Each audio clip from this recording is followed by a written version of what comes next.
Aleluya, gloria sea al Señor. Hace unos minutos tuve problemas para la transmisión. Estamos transmitiendo desde la ciudad de Tijuana, Baja California, México, la Iglesia Sublime Gracia. Y vamos a hablar del sacerdocio de Cristo según el orden de Melquisedec. Hemos dado ya una panorámica introductoria la semana pasada. Hemos visto que respecto del sacerdocio, la ley de Sinaí habla del sacerdocio aarónico, y es correcto llamarle sacerdocio aarónico porque solamente Aarón y los hijos, nietos, bisnietos, tataranietos y así por generaciones son los únicos que pueden ejercer el sacerdocio dentro del santuario, con la ayuda de los levitas, diríamos sacerdocio arónico, servicio levítico.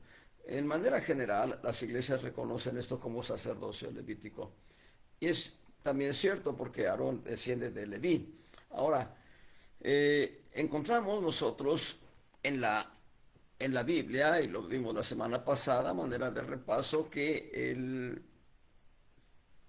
Melquisedec, el rey Melquisedec, eh, aparece solamente como personaje histórico en Génesis capítulo 14, cuando sale al encuentro de Abraham después de la derrota de Kedorlaomer. Y ahí en esa experiencia, Melquisedec le ofrece pan y vino a Abraham y a todos los que venían con él después de haber derrotado a Kedorlaomer y los reyes confederados.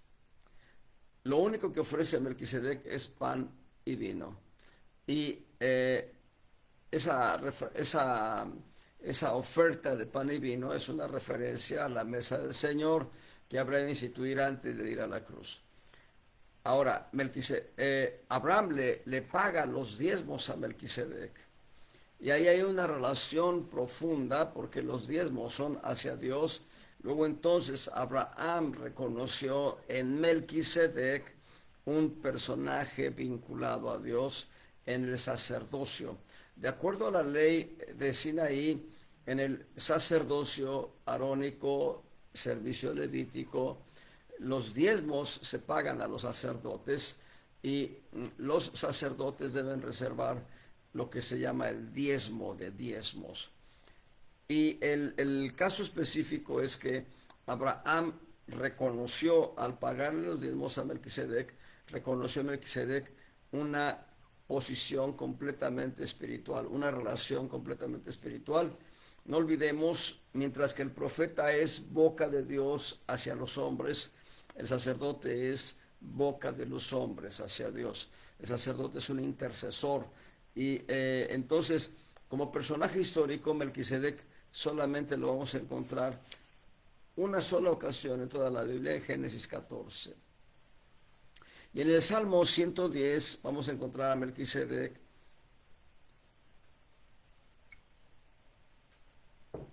en una referencia profética donde Dios llama a Jesús sacerdote del Dios Altísimo según el orden de Melquisedec. Y aquí hay la separación interesante porque no es según el orden de Aarón, según el servicio levítico, no, sino es según el orden de Melquisedec. Y hay mucho de profundidad en ello. Por ejemplo, cuando nosotros vemos en Hebreos, en el capítulo 7, verso 3, este Melquisedec sin padre, sin madre en un sentido natural, sin padres naturales en esta tierra, sin linaje, no hay una genealogía que hable de quiénes son los antecesores de Melquisedec o quiénes son los sucesores de Melquisedec, sin linaje, que no tiene principio de días ni fin de vida. Y esto es otro dato interesante. De este rey no se dice cuándo nació, no se dice cuándo murió. Es lo que está diciendo ahora el autor de la epístola a los Hebreos. Se dice que fue el apóstol Pablo quien escribió esta epístola. Dice, pero hecho semejante al Hijo de Dios. Entonces Melquisedec nos habla en una sombra o figura de la semejanza con el Hijo de Dios en cuanto a algunos principios importantes. Cristo, el Hijo de Dios, no tiene principio de días ni fin de vida, gloria sea al Señor. Cristo, el Hijo de Dios, tiene un Padre celestial, pero no tiene padres naturales. Cristo, el Hijo de Dios, es el Rey de justicia y Él es el Rey de paz, tal cual Melquisedec. No olvidemos, Melquisedec significa Rey de justicia. Melec, Rey, Tzidkenu, justicia. Melquisedec, Rey de justicia. Y él era Rey de Salem, esto es Rey de paz. Salem en hebreo significa paz o lugar de reposo. Y dice que permanece sacerdote para siempre. Esto es precioso, un sacerdocio que no cambia y que permanece eternamente. La propia epístola de los Hebreos, en los capítulos 7 y 9, va a darnos explicaciones interesantes, hablando de que los sacerdotes, según el orden de Aarón, los sacerdotes, bueno, no podían permanecer eternamente porque los sacerdotes estaban expuestos al envejecimiento y la muerte. Aarón murió, Eleazar tomó el lugar de Aarón. Eleazar muere y Tamar toma el lugar de Eleazar. Y así vamos a ir encontrando en la historia de Israel nombres de sacerdotes que trascendieron para bien y otros que trascendieron no muy bien. Eli y sus hijos Ofni y Finés no trascendieron muy bien, pero están en la historia de Israel. En tanto que hay varios sacerdotes de nombre Sadoc. Así que el punto es, ellos conforme iban envejeciendo tenían que dejar el sacerdocio a un sucesor, en tanto que Cristo no tiene principio de días ni fin de vida, y él es hecho más sublime que los cielos, y a él se le ha encomendado el sacerdocio de Cristo. En Génesis 14 aparece como personaje histórico Melquisedec, y en el Salmo 110 como una palabra profética de cumplimiento solamente en la humanidad de Jesús el Cristo. Lo interesante de esto, lo he dicho ya varias veces, es que Melquisedec solo se menciona en Génesis 14, en el Salmo 110, y en ningún otro libro de la Biblia. En ningún otro libro de la Biblia se va a mencionar a Melquisedec, excepto en Hebreos. Busquen en los evangelios, busquen en todos los profetas del Antiguo Testamento, en los evangelios, en el libro de los Hechos, en las epístolas paulinas y las universales, con excepción de Hebreos, en el libro de Apocalipsis no van a encontrar el nombre de Melquisedec, no van a encontrar referencias a él. Pero veamos pues algo interesante. Melquisedec es sombra y figura de Cristo, como lo dice Hebreos 7, y hay muchos detalles ricos en doctrina que podemos ver en este libro de Hebreos. Quiero comentarles un reto que me puso un hermano. Perdón, ofrezco disculpas. Un hermano, maestro de la palabra, me dijo: Santiago, ¿sabías que en el Evangelio de Juan, no hay una sola ocasión que se utilice la palabra oración? Que en el Evangelio de Juan no hay una sola ocasión en que se encuentre el verbo orar en cualquiera de sus conjugaciones.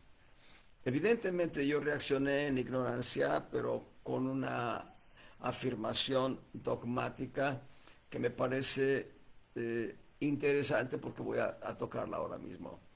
Y me volteé y le dije: bueno, espera. En el Evangelio de Juan debe haber oraciones.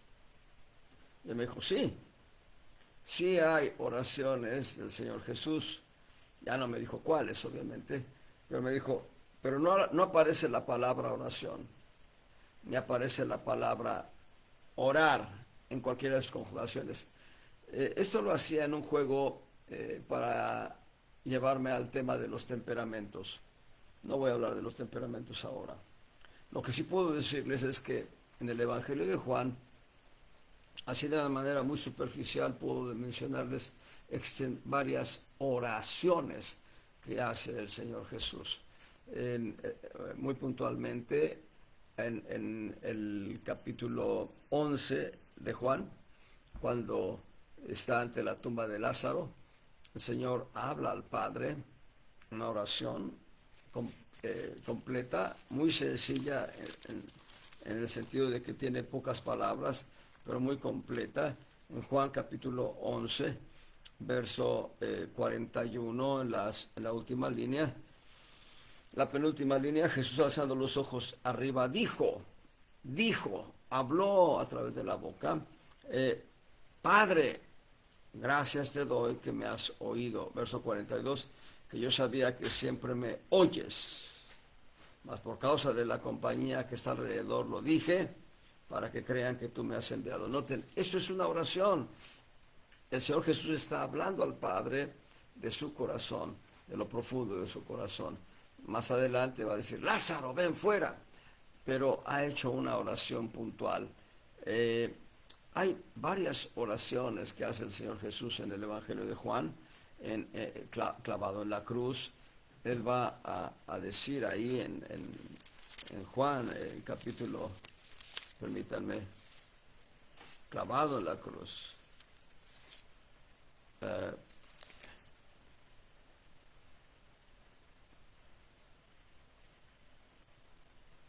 Bueno,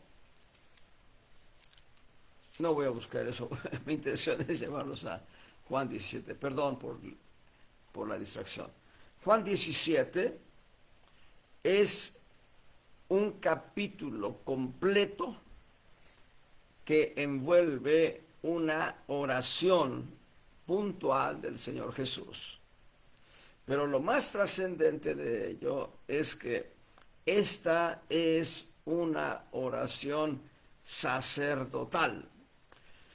No olviden, el profeta es boca de Dios hacia los hombres, pero el sacerdote es boca de los hombres hacia Dios. La razón de que al sacerdote también se le llame pontífice y sumo pontífice es en razón de que la palabra pontífice tiene como raíz la voz puente. El sacerdote hace un puente entre la humanidad y Dios. Puente entre la humanidad y Dios. Es interesante ver ahí en Juan, ahí sí vamos a buscarlo porque es importante este texto. En Juan capítulo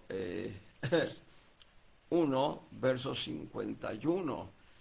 Juan capítulo 1, verso 51, el Señor Jesucristo hablando con Natanael, dícele, de cierto os digo, de aquí adelante veréis el cielo abierto y los ángeles de Dios que suben y descienden sobre el Hijo del Hombre. Y aquí el Hijo del Hombre, que es Jesús, se presenta como una escalera que sube al cielo, una escalera que tocando tierra, toca también el cielo.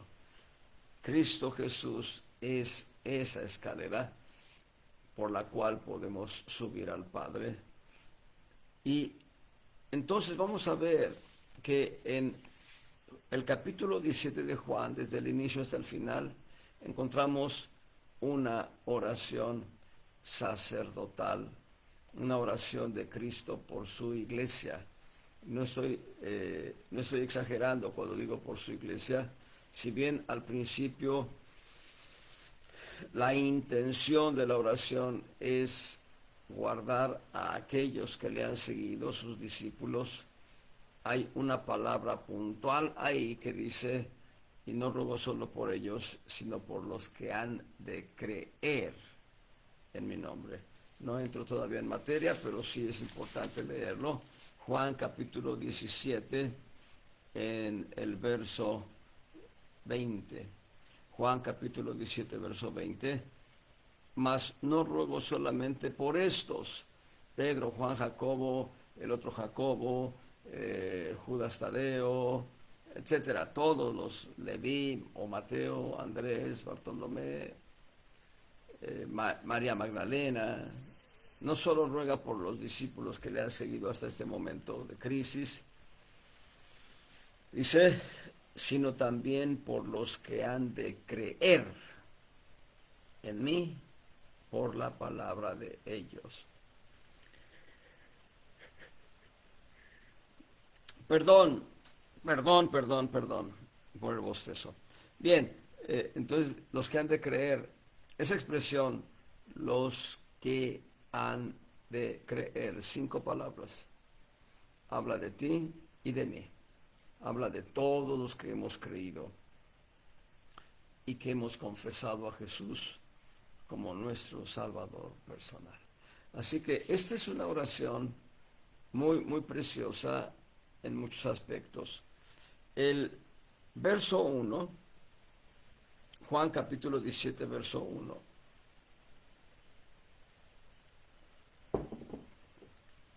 Estas cosas, estas palabras, habló Jesús.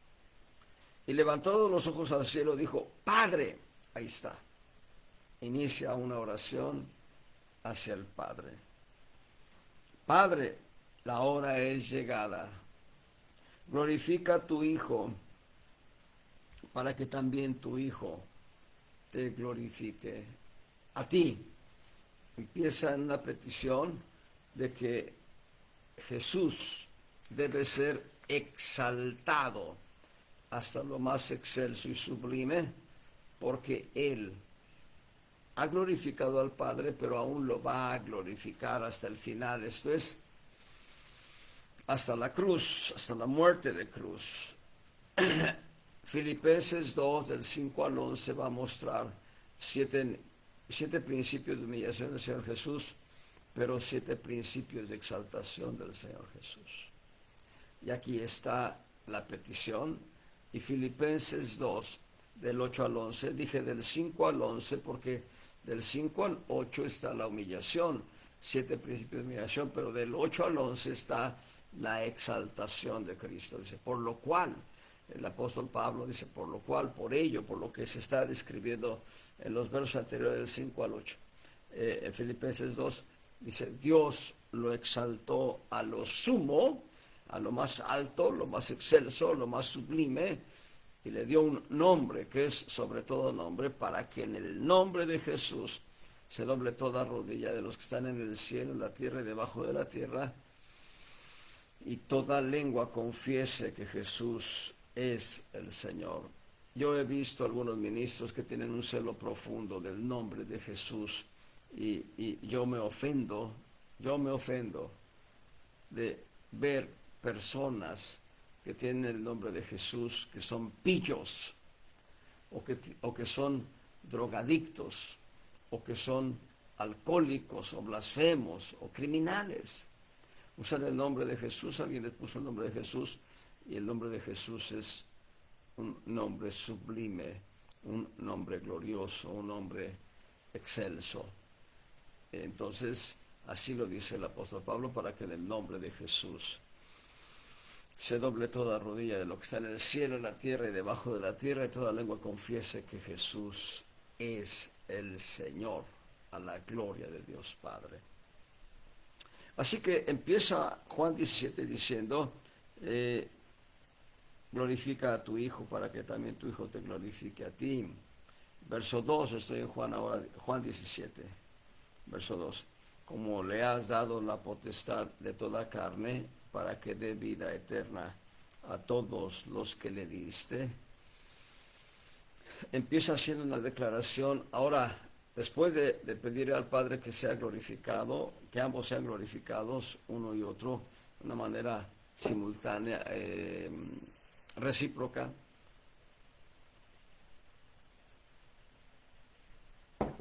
va a hacer una declaración.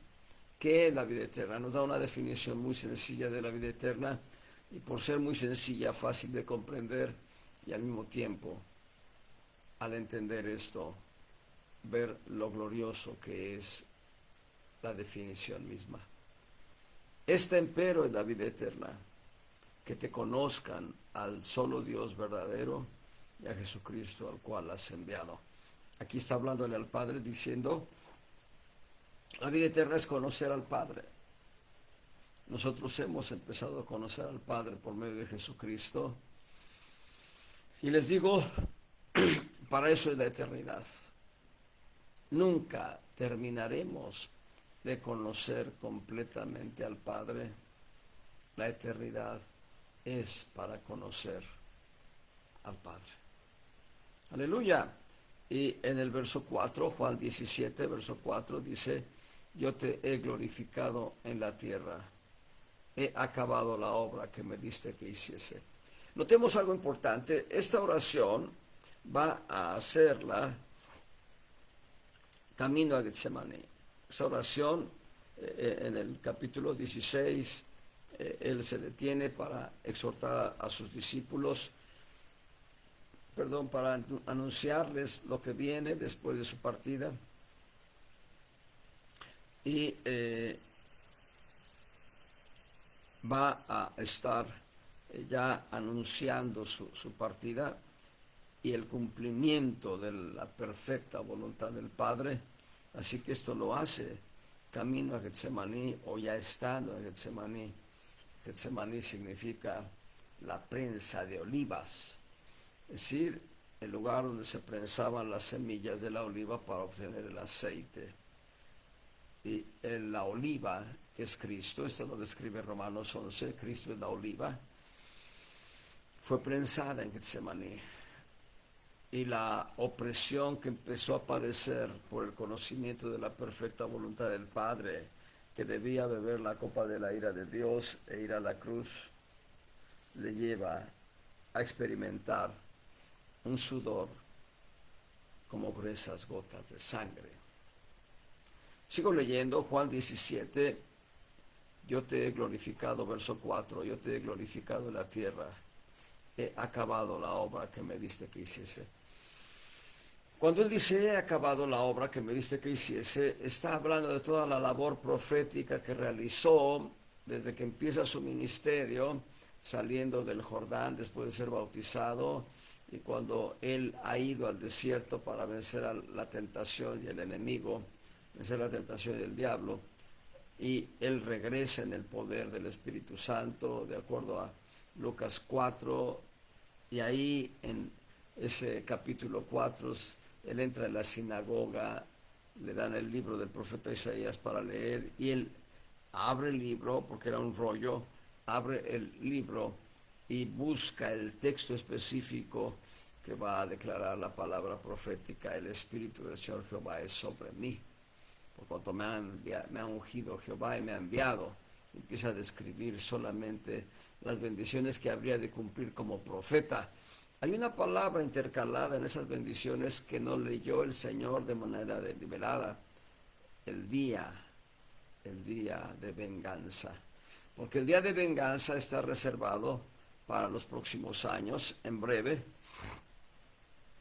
muy en breve, dentro de unos pocos meses o años, Cristo vendrá a levantar su iglesia gloriosa y vendrá el día de la ira de Dios, el día de la ira del Cordero.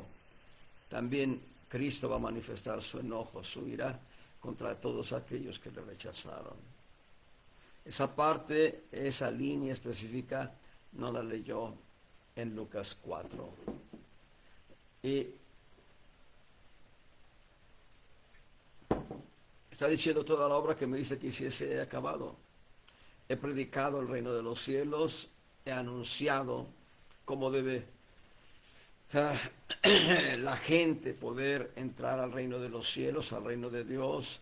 He anunciado cómo se forma el reino de Dios. He dado los 48 principios puntuales y específicos para levantar el reino de Dios. 48 principios que están en el mensaje de la montaña del Mateo 5, 6 y 7. En esos 3 capítulos encontramos toda la estructura doctrinal con la cual el Señor anuncia cómo habrá de levantarse el reino de los cielos, el reino de Dios en esta tierra, el cual ese reino es la iglesia de Jesucristo.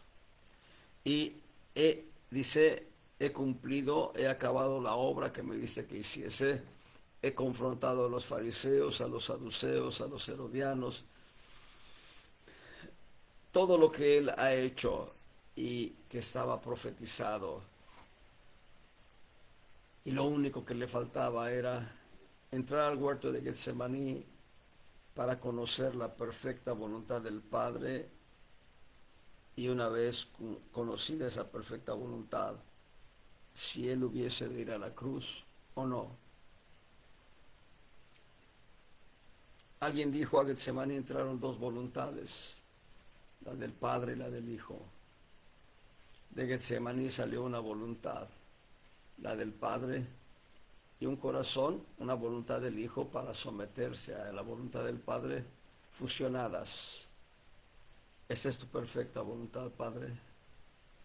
Él ora y dice, Abba Padre, si es posible, pasa de mí esta copa, mas no como yo quiero, sino como tú.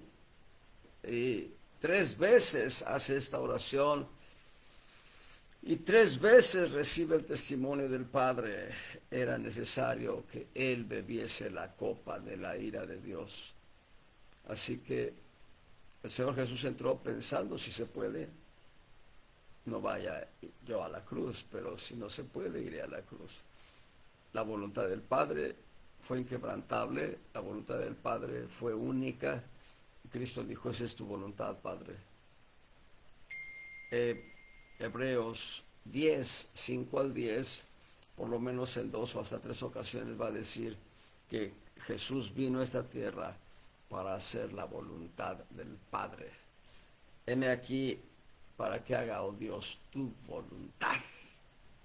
Así que en Getsemaní se disolvió la expectativa de que la copa de la ira de Dios pasase y quedó firmeza de que la copa de la ira de Dios debía ser bebida por el Señor Jesús.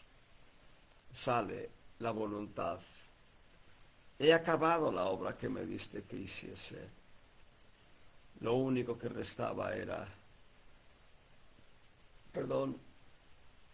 el arresto, los testigos falsos, y el empezar a sufrir en su cuerpo y en su alma lo que es un conjunto de ofensas terribles: ser escupido, ser abofeteado, ser escarnecido, ser burlado. Hay 7 sufrimientos que describe el profeta Isaías en capítulo 53 de Isaías. Ahí se describen 7 diferentes tipos de entender el sufrimiento del Señor Jesús, y porque cada palabra hebrea va a ser diferente y cada palabra hebrea va a tener un significado distinto, desde ser golpeado hasta ser puesto hacia el piso con el rostro en tierra. 7 diferentes suplicios.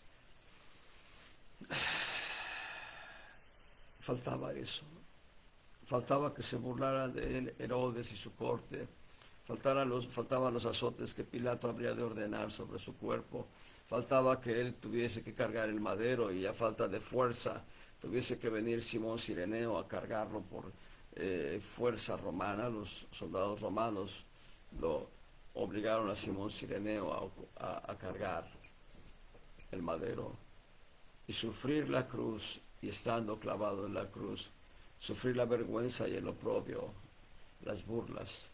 Era lo único que faltaba, que se dice fácil, en pocas palabras, en una descripción muy sencilla y simple como lo hago, pero que en realidad significa un sufrimiento terrible, completamente terrible para el Señor.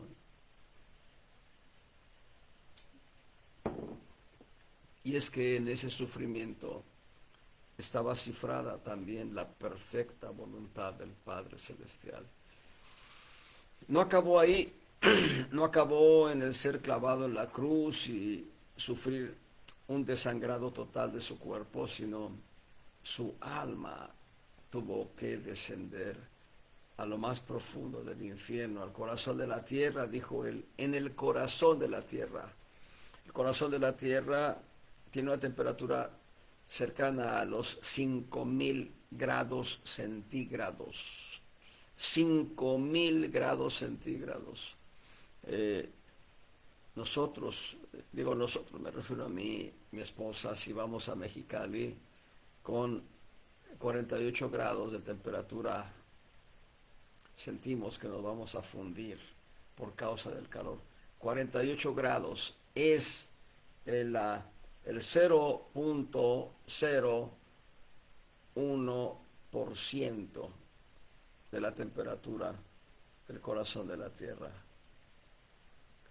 48 grados centígrados en Mexicali vienen siendo el 0.01% de la temperatura del corazón de la tierra.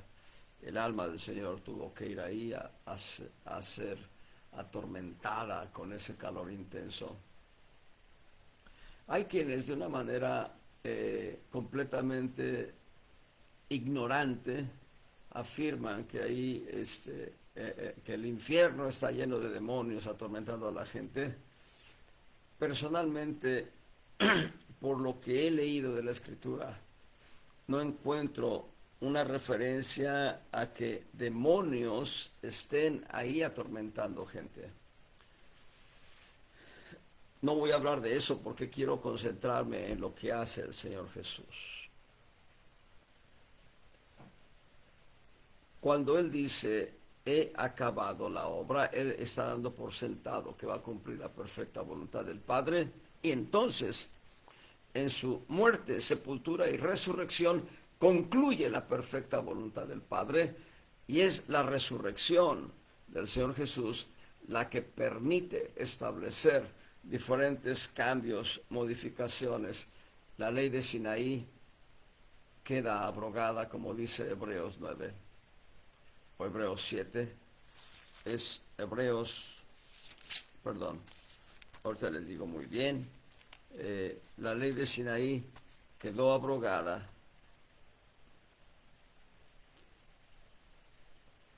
de acuerdo a Hebreos 7, versos 12 y 18. Quedó abrogada por la ley de Cristo.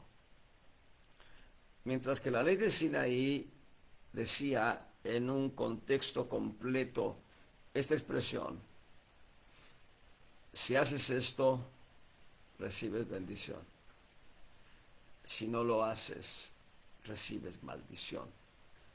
Es el corazón de la ley de Sinaí. La ley de Cristo dice, si no puedes, yo te ayudo. La ley de Cristo es la ley de gracia, amor, piedad, misericordia para nosotros. La ley de Cristo está mencionada en Gálatas 6:2. Hermanos, cuán importante es entender entonces que Juan capítulo 17, todavía no entro en materia, tal vez tengamos que esperar a la próxima semana, pero es importante lo que estamos viendo. El Señor Jesucristo está orando por ti, por mí, desde ahí, desde antes de ir a la cruz, desde antes de ser arrestado. Deja un testimonio vivo de una intercesión perfecta. Y en el verso 5, regresando a Juan capítulo 17, en el verso 5, ahora pues, Padre, glorifícame tú cerca de ti mismo, con aquella gloria que tuve cerca de ti antes que el mundo fuese. Aquí está hablando Cristo, el Padre, el Hijo, el Espíritu Santo, las tres personas del único Dios vivo. Oye Israel, Jehová tu Dios, Jehová uno es. No son tres dioses, es un solo Dios cuya manifestación se da a través del Padre, del Hijo y del Espíritu Santo. Y antes de la fundación del mundo, Cristo ya tenía participación en la gloria divina. La expresión gloria es usada de manera muy común entre la gente. Muchas mujeres tienen el nombre de Gloria.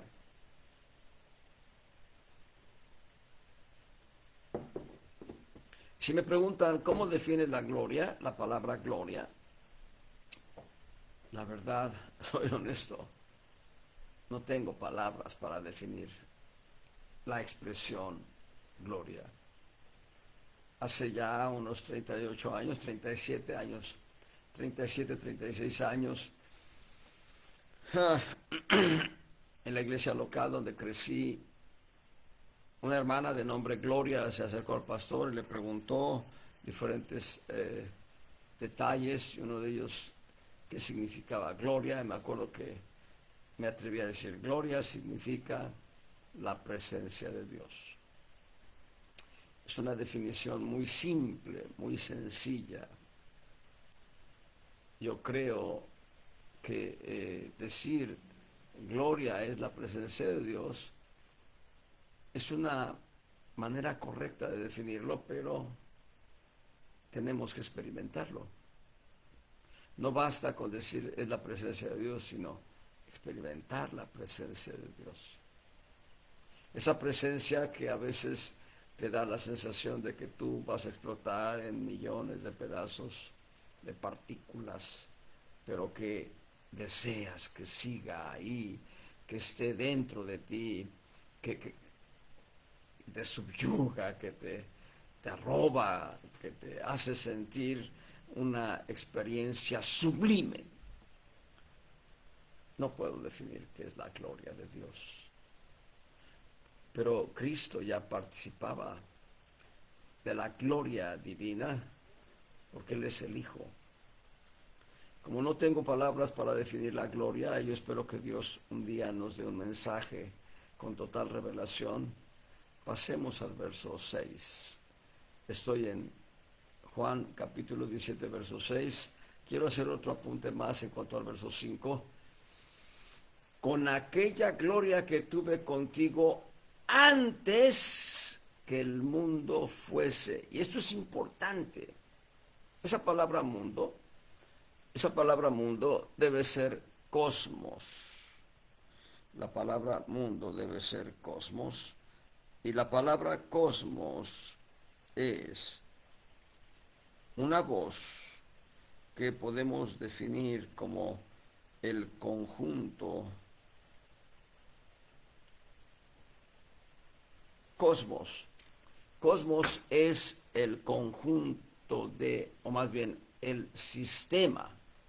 Llamémoslo así. Cosmos es el sistema político, jurídico, económico, sociológico y religioso armado por el hombre con la influencia del diablo sin la presencia de Dios. Dios está en el mundo y el reino de Dios está en el mundo por la influencia de Dios, por la influencia de Cristo. El reino de Dios está en el mundo, pero el mundo no es de Dios. Este mundo no es de Dios. Cristo lo va a decir cuando ha sido arrestado: mi reino no es de este mundo.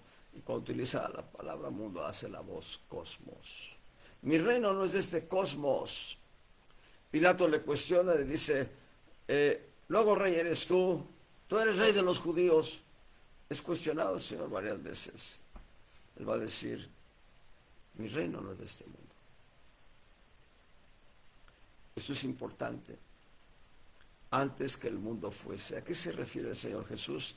Al hecho de que con la tentación de la serpiente en el corazón de Eva, en Génesis 3, con la caída del hombre en desobediencia, en Génesis 3, el diablo presentó su modelo de vida dentro del corazón del hombre a través del pecado.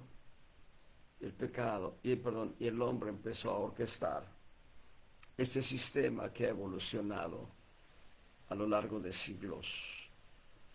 Cosmos es el sistema político, jurídico, económico, social y religioso, orquestado por el hombre con la influencia del enemigo, sin Dios. Sin Dios. Ahora sí vamos al verso 6. Juan capítulo 17, verso 6. He manifestado tu nombre a los hombres que del mundo me diste, tuyos eran y me los diste, y guardaron tu palabra. Y aquí está hablando el Señor Jesús de cómo dentro del mundo, paréntesis que he olvidado, más que paréntesis, un apunte más que marginal, un apunte muy interesante. Desde el verso 6 hasta el verso 26, del 6 al 26, a lo largo de 21 versículos, el Señor Jesús va a hacer una intercesión puntual y directa respecto de sus discípulos y de su iglesia, en una relación completamente marcada contra el mundo. Jesús va a establecer su intercesión por la iglesia de Cristo frente al mundo del cual Él no se hace cargo. Frente al mundo, ese sistema político, jurídico, económico, social y religioso orquestado por el hombre con la influencia del enemigo. Es interesante la oración porque vamos a ir viendo diferentes puntos en los cuales Él va a marcar por lo menos 7 diferentes relaciones específicas de separación entre la iglesia de Cristo y el mundo. 7 palabras específicas de intercesión del Señor Jesús para separar la iglesia del mundo. Y en el verso 8, ahorita todavía no entro en ninguno de esos 7 principios, porque quiero darles a conocer todavía otro tipo de bendiciones que están inmersas en esta oración. Por ejemplo, el verso 8, las palabras que me diste les he dado, y ellos las recibieron y han conocido verdaderamente que salí de ti, y han creído que tú me enviaste. Estas palabras específicas que está mencionando el Señor Jesús son las palabras de autoridad y de poder que Él ha dado a la iglesia. Las palabras de autoridad y de poder, veamos de una manera muy rápida Mateo 28, en el verso 20, 18, algo así. Vean lo que dice Mateo 28. Esa es la palabra que está hablando ahora en Juan. Aquí está reflejada, Mateo 28, verso 18. Llegando Jesús les habló diciendo, toda autoridad me es dada en el cielo y en la tierra. Esas son las palabras que nos ha dado, autoridad y poder. Y en Marcos 16 dijo, estas señales seguirán a los que creyeren en mi nombre. Hemos creído en su nombre. Entonces dice, estas señales seguirán a los que creyeren en mi nombre. Echarán fuera demonios, hablarán nuevas lenguas, tomarán serpientes, y verán cosas mortíferas, sobre los enfermos pondrán sus manos y sanarán. Eso es poder. Eso es poder.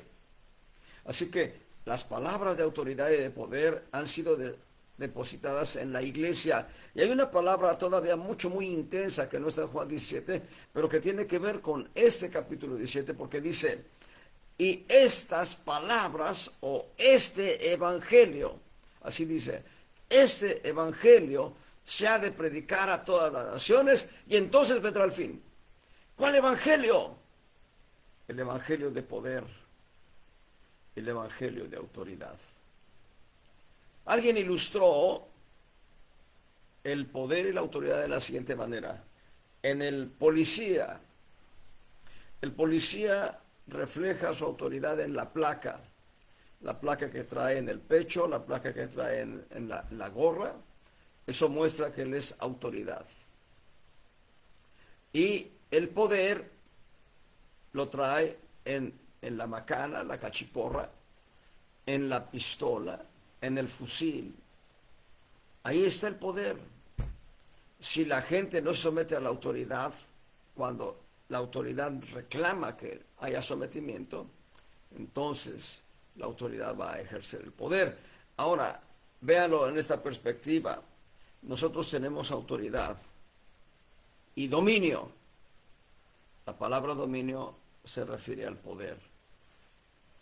Por eso dice, en mi nombre echarán fuera demonios. Los demonios tienen que irse en el nombre de Jesús. Pero si no tenemos autoridad, no podremos echarlos en el poder.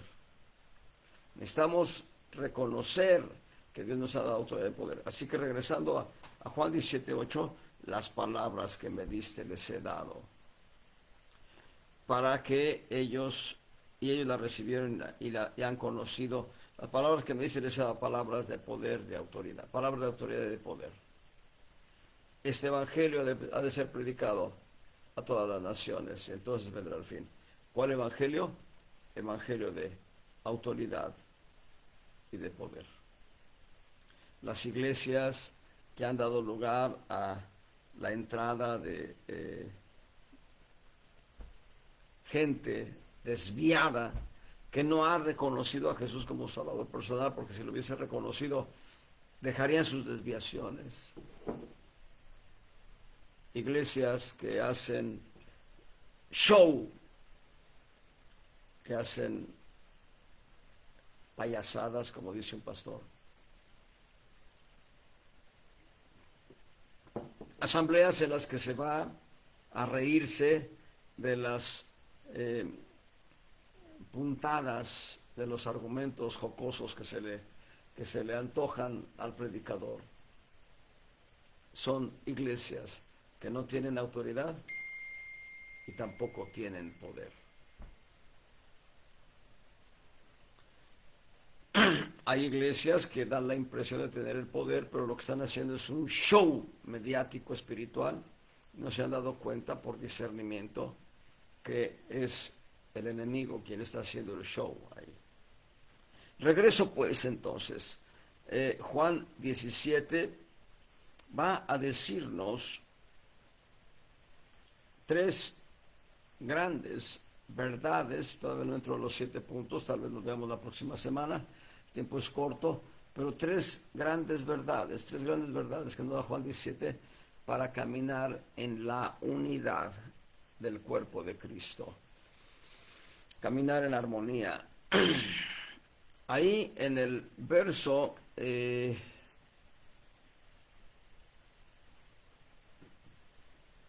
6 y 11.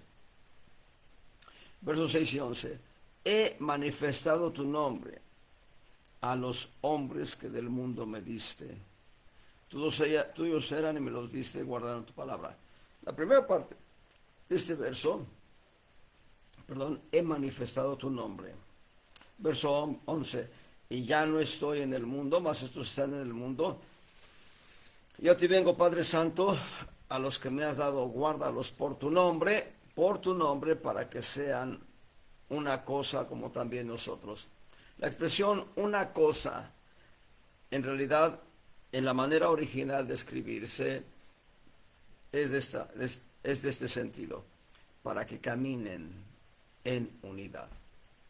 Destaco de estos dos versículos las dos grandes verdades que quiero para este primer punto.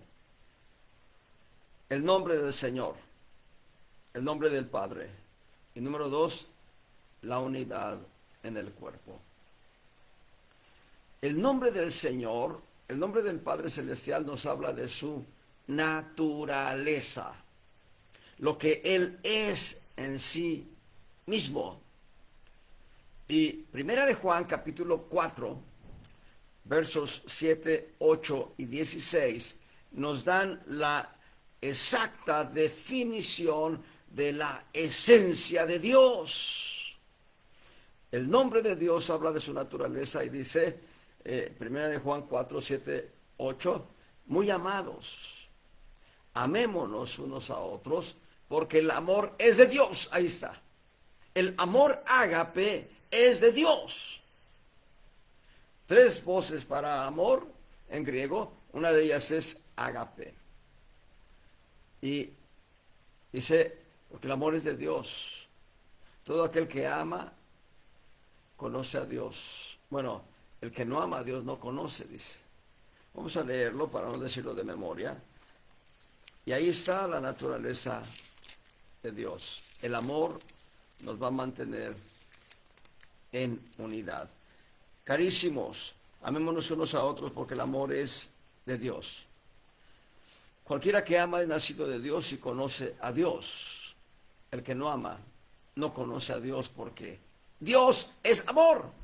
El verso 16, y nosotros hemos conocido y creído el amor que Dios tiene para con nosotros. Dios es amor. Y el que vive en amor vive en Dios y Dios en él. Así que la primera gran esencia para que la iglesia se pueda mantener en unidad es el amor de Dios. El amor que es de Dios, el amor que es Dios mismo. Y no hay dificultad para ello, porque Romanos 5:5 dice, y la esperanza no avergüenza, porque el amor de Dios ha sido derramado en vuestros corazones. ¿Qué es lo que impide entonces la unidad en la iglesia? Que nosotros ponemos diques al amor. Que el dique del amor impida al amor salir, impida al amor manifestarse. ¿Sabe qué dice Cantares? Yo os conjuro por las gamas y por la sierva del campo, que no despertéis ni hagáis velar al amor hasta que quiera. Nosotros no debemos jugar con el amor que es de Dios, el amor que es Dios mismo. No debemos jugar, no tenemos capacidad, más que capacidad, no tenemos autoridad para jugar con el amor de Dios. Dios ha derramado su amor para que caminemos en unidad. Entonces, por no haber amor, más bien porque hay quienes no quieren manifestar el amor, la unidad se rompe. Segundo principio que nos enseña a caminar en la unidad, ahí ya lo leímos hace rato, lo vamos a leer otra vez, ahí mismo en Juan capítulo 17, verso 20, mas no ruego solamente por estos, sino también por los que han de creer en mí por la palabra de ellos. Verso 21, para que todos caminen en unidad, como tú, oh Padre, en mí y yo en ti. Que también ellos caminen en unidad para que el mundo crea que tú me enviaste. La palabra, la expresión, una cosa nos habla de unidad en el cuerpo. Nos habla de multiplicidad de miembros, pero todos en armonía en el cuerpo de Cristo, a través del amor, ya lo mencionamos, pero a través de la fe. Los que han de creer en mí. Amor y fe son dos elementos sustanciales de fundamento en la iglesia, de fundamento en el creyente, de fundamento en la iglesia, en la vida, en la familia del creyente, y por consecuencia son dos elementos puntuales de fundamento para que las diferentes iglesias cristianas caminen en unidad. El problema es hasta donde creemos, hasta donde amamos. El tercer gran elemento que Cristo nos deja en esta oración sacerdotal, y vean apenas como introducción todo esto, falta ver los 7 principios de separación iglesia-mundo que están en Juan 17. Pero aquí vamos a ver el tercer elemento en Juan capítulo 17, en los versos 22 y 23. Y yo, la gloria que me diste les he dado, para que sean una cosa para que caminen en unidad, en armonía, como también nosotros somos una cosa, el Padre y el Hijo. Yo en ellos y tú en mí, para que sean consumadamente una cosa, para que caminen en unidad, como un cuerpo, la iglesia. Que el mundo conozca que tú me enviaste y que los has amado, como también a mí me has amado. Y aquí hablamos, la gloria de Dios nos es dada ya, ahora, en esperanza viva. Hace rato mencioné, me es complicado definir la gloria de Dios. He experimentado toques de Dios en los que digo, Señor, aunque me muera, sigue tocando mi corazón, sigue tocando mi alma. Es delicioso el toque que tú das. Obviamente no me he muerto porque la gracia de Dios es preciosa.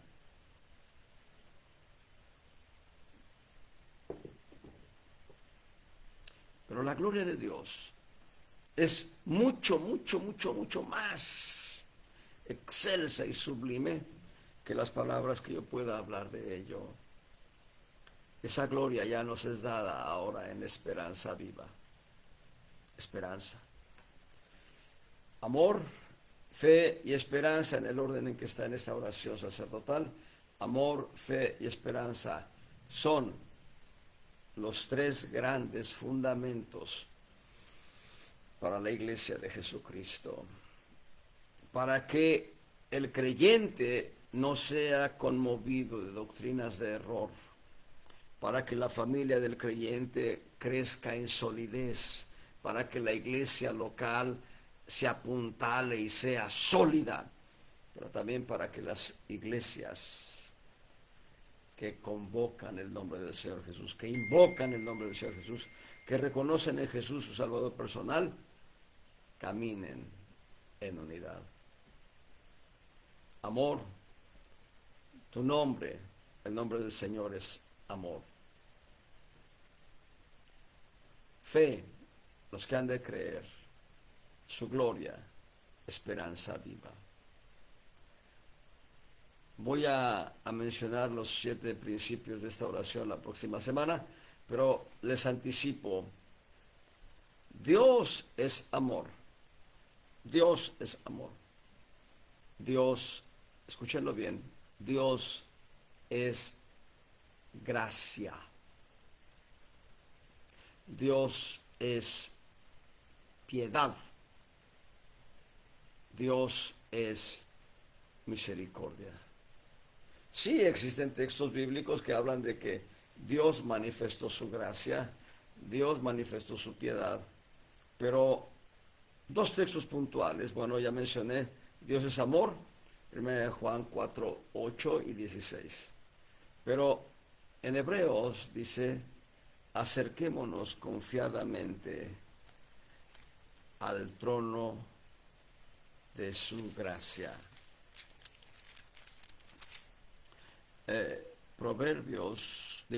Hebreos capítulo 4, verso 16. Lleguémonos pues confiadamente al trono de la gracia para alcanzar misericordia y hallar gracia para el oportuno socorro.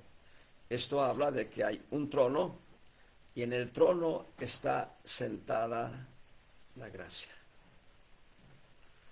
No habla de que el trono es hecho de gracia, no, habla de que el trono es el lugar donde está sentada la gracia. ¿Saben qué dice Juan capítulo 1? Dice que de la plenitud de Cristo tomamos todos gracia sobre gracia, pero algo muy importante va a decir también Juan capítulo 1, y va a decir lo siguiente en el verso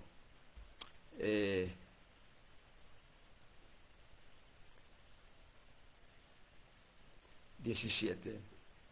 La ley por Moisés fue dada, pero la gracia y la verdad por Jesucristo fue hecha. Es Jesucristo la fuente de gracia, porque de su plenitud, Juan capítulo 1, verso 16, porque de su plenitud, de la gran llenura, es tomamos nosotros gracia sobre gracia. Imagínenselo así, como una gran presa, como un gran dique, yo diría como el gigantesco océano. Donde venimos con nuestra cubeta y la llenamos de gracia y nos la llevamos a casa y la disfrutamos. Y el océano no se agota. Y millones de gentes vienen y toman una cubeta de gracia y la gracia no se agota. Y más aún, entramos nosotros a ese océano de gracia, donde no hay depredadores, porque la gracia es un océano de vida. Pero hay otro texto que habla, ya mencioné, Dios es amor, Dios es gracia, Dios es piedad. 1 Timoteo 3:16. 1 Timoteo 3:16, y sin contradicción. Grande es el misterio de la piedad. El misterio de la piedad. Dios ha sido manifestado en carne, ha sido justificado con el Espíritu, ha sido visto de los ángeles, ha sido predicado a los gentiles, ha sido creído en el mundo, ha sido recibido en gloria. Cristo es la piedad personificada. Vamos a parar ahí. Tenemos ya 3 gloriosos elementos que nos da la oración sacerdotal de Cristo en Juan 17, para que podamos ser primeramente cimentados y seguidamente caminar en unidad. Primer gran elemento, el amor de Dios. Segundo gran elemento, la fe. Tercer gran elemento, su gloria que nos ha sido dada en esperanza. Amor, esperanza y fe son elementos esenciales para fundamentar nuestras vidas, pero para caminar en unidad. Cuando yo dejo de mostrar amor hacia alguno de mis hermanos, yo estoy provocando una ruptura, una fisura, una grieta que de abrirse más va a romper la unidad. Gloria sea al Señor. Esperemos continuar con esta oración sacerdotal la próxima semana. Dios les bendiga abundantemente, amados hermanos.